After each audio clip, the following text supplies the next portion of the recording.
अस्सलाम वालेकुम। उम्मीद करता हूँ कि आप सब ठीक-ठाक होंगे। मानसून अब जैसे-जैसे ख़त्म होने जा रहा है, मौसम थोड़ा-सा बेहतर हुआ है, टेम्परेचर्स भी थोड़े डाउन होना शुरू हुए हैं, तो अब जाके रोज़ेज़ पे दोबारा से फूल खिलना शुरू हो गए हैं। तकरीबन जितनी वैराइटीज़ हैं, उनको आहिस्ता-आहिस्ता ब्लूमिंग होना स्टार्ट हो गई है।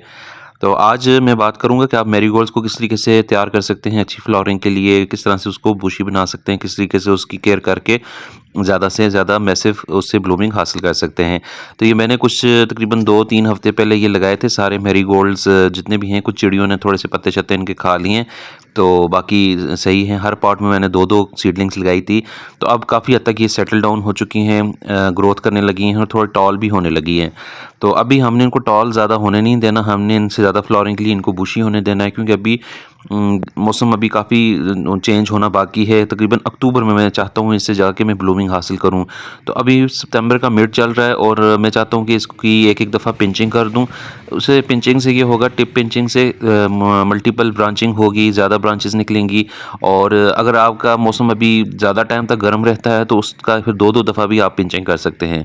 मतलब कहने का ये कि एक दफ़ा पिंचिंग करेंगे, दोबारा से मल्टीपल ब्रांचेज़ निकलेंगी और जैसे थोड़ी-सी वो लगी होंगी, उसके बाद फिर एक दफ़ा आप पिंचिंग करें, 2 दफ़ा आप ये प्रोसेस करें। लेकिन मैं एक ही दफ़ा करूँगा, क्योंकि बस अब तकरीबन 2-3 हफ़्ते के बाद मौसम काफ़ी हद तक चेंज हो जाएगा हमारे यहाँ, तो उस टाइम पर मैं चाहूँगा इसके ऊपर ब्लूमिंग हो।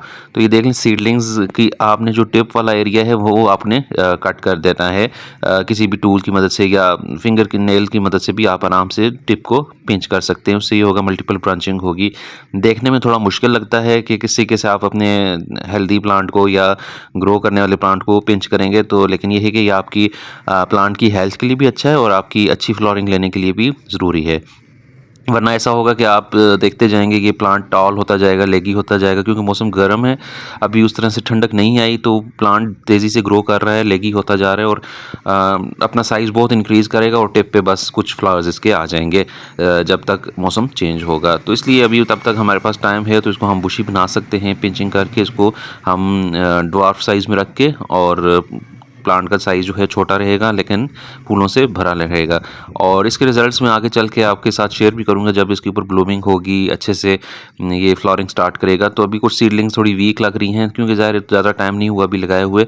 तो जैसे-जैसे ये अपनी जान पकड़ेंगी इधर अपनी पॉट्स में, तो ये इनकी ग्रोथ भी अच्छी होती रहेगी। तो ये इस तरीके से मैं सेम प्रोसेस सारे प्लांट्स के साथ करूँगा।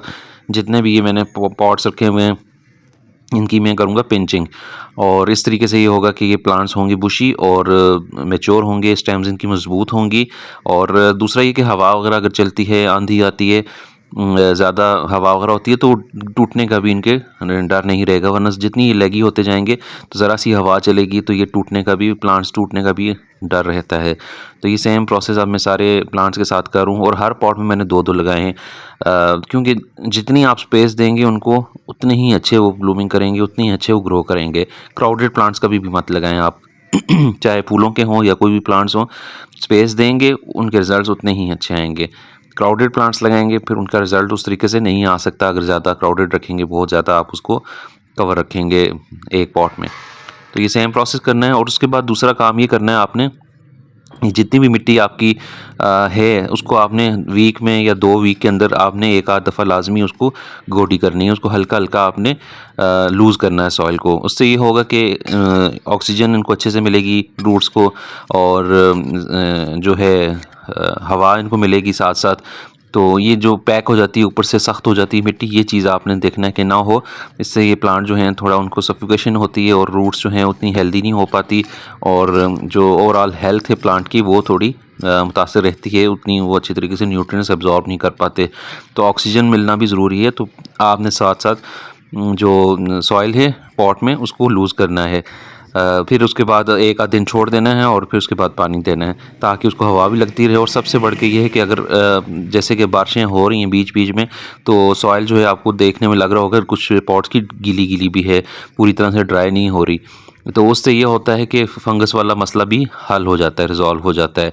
हवा लगती है, मिट्टी जो गीली हुई है कॉम्पैक्ट होने की वजह से ड्राई आउट नहीं हो पा रही पूरी तरह से, तो उसको हवा लगती है, थोड़ा ऑक्सीजन भी मिलती है, और ड्राई आउट होती है। फंगस वाले जो मसले मसाइल हैं वो भी नहीं हो पाते, तो उससे भी बचत हो जाती है प्रिकॉशनरी तौर पे आप उसको भी बचा सकते हैं फंगस लगने से भी। तो ये देख लें, इस तरीके से इस सारे प्लांट के साथ मैं सेम प्रोसेस करूँगा।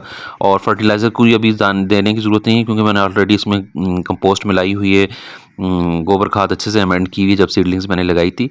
तो सेम प्रोसेस करें आप, और आपके जो मैरीगोल्ड्स हैं वो आपके बहुत अच्छे और हेल्दी होंगे। तो उम्मीद करता हूँ कि आज की शॉर्ट सी टिप्स आपको पसंद आई होंगी। अगर वीडियो पसंद आई, चैनल को ज़रूर सब्सक्राइब कीजिएगा। मिलता हूँ इंशाल्लाह नेक्स्ट वीडियो में किसी और प्लांट के साथ। तब तक के लिए अल्लाह हाफिज़।